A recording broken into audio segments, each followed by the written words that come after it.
Before Isaac, before the covenant was fulfilled, there was Ishmael, the firstborn son of Abraham.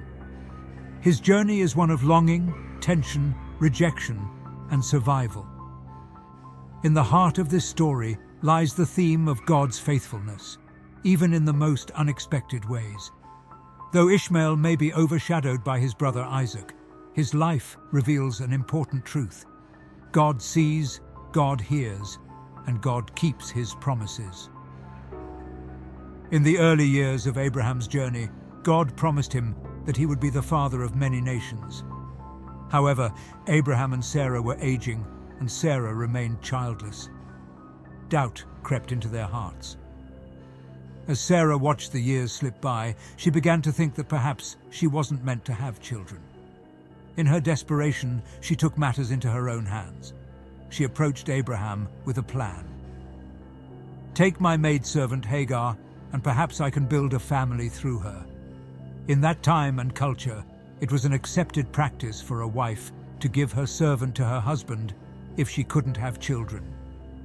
Reluctantly, Abraham agreed to Sarah's request. He took Hagar as his wife, and soon Hagar conceived. But with the pregnancy came tension. Hagar began to feel superior to Sarah, and her attitude shifted. Sarah sensed the change and felt humiliated in her own household. In her anger, she blamed Abraham for the situation. "You are responsible for the wrong I am suffering," she said. Abraham replied, "Your servant is in your hands. Do with her whatever you think best." In her frustration, Sarah treated Hagar harshly, and the pregnant servant fled into the wilderness. Alone and afraid, Hagar sat by a spring in the desert, unsure of her next step. It was in this moment of despair that the angel of the Lord appeared to her. The angel said, "Hagar, servant of Sarah, where have you come from, and where are you going?" She replied, "I am running away from my mistress, Sarah." The angel instructed her to return to Sarah and submit to her. Though the command must have been difficult to hear, the angel gave her a promise. "I will increase your descendants so much that they will be too numerous to count. You are now pregnant, and you will give birth to a son. You shall name him Ishmael, for the Lord has heard of your misery." Strengthened by the encounter, Hagar returned to Abraham's household. In time, she gave birth to a son, and Abraham named him Ishmael. He loved his firstborn deeply, believing that Ishmael might be the fulfillment of God's promise. For 13 years, Ishmael grew under Abraham's care, loved and cherished as his heir. But then, when Abraham was 99 years old, God renewed his promise to give Sarah a son. Abraham pleaded with God, saying, "If only Ishmael might live under your blessing." But God answered, "Your wife Sarah will bear you a son, and you will call him Isaac. I will establish my covenant with Isaac, but I will also bless Ishmael. I will make him fruitful, and he will become the father of 12 rulers, and I will make him into a great nation." Within a year, Sarah gave birth to Isaac, and the household erupted in joy. However, the arrival of Isaac altered the dynamics within the family. Ishmael, once the only son, now found himself overshadowed by his younger brother. The tension between Sarah and Hagar also reignited, as Sarah now saw Ishmael as a threat to Isaac's future. One day, Sarah saw Ishmael playing with Isaac. Fearing for her son's inheritance, she demanded that Abraham send Hagar and Ishmael away.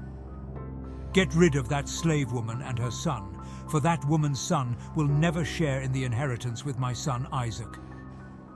Abraham was deeply troubled. Ishmael was his son, and the thought of sending him away pained him. But God reassured Abraham, "Do not be distressed about the boy and your servant. Listen to whatever Sarah tells you, for it is through Isaac that your offspring will be reckoned. But I will also make the son of the servant into a nation, because he is your offspring." With a heavy heart, Abraham gave Hagar some bread and a skin of water and sent her and Ishmael into the wilderness. Hagar and Ishmael wandered in the desert of Beersheba, and soon their water ran out. Exhausted and desperate, Hagar placed Ishmael under a bush and sat a distance away, saying to herself, "I cannot watch the boy die." She wept bitterly, overcome with grief. But God heard Ishmael's cries. The angel of the Lord called out to Hagar from heaven, "What is the matter, Hagar? Do not be afraid. God has heard the boy crying. Lift him up and take him by the hand, for I will make him into a great nation." Then God opened Hagar's eyes, and she saw a well of water nearby. She filled the skin with water. Ishmael grew up in the wilderness of Paran and became a skilled archer. As he matured, Hagar found him a wife from Egypt, and Ishmael began building a family of his own. True to God's promise, Ishmael became the father of 12 sons, each the leader of a tribe. Though Ishmael and Isaac lived separate lives, their paths crossed one final time.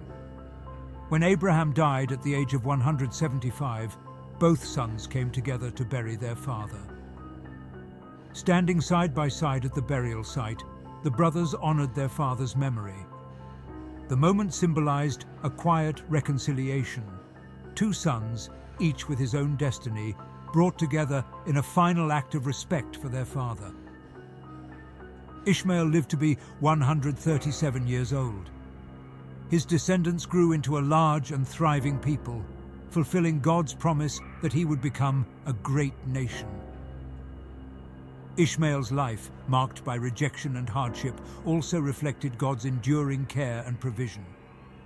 Though cast out into the wilderness, Ishmael's story did not end in despair. His 12 sons became rulers of their own tribes, and his legacy spread across the lands. Ishmael's journey reminds us that even when circumstances seem unfair, God's faithfulness remains. He is a God who hears the cries of the abandoned and brings hope to the hopeless. The story of Ishmael offers a powerful message.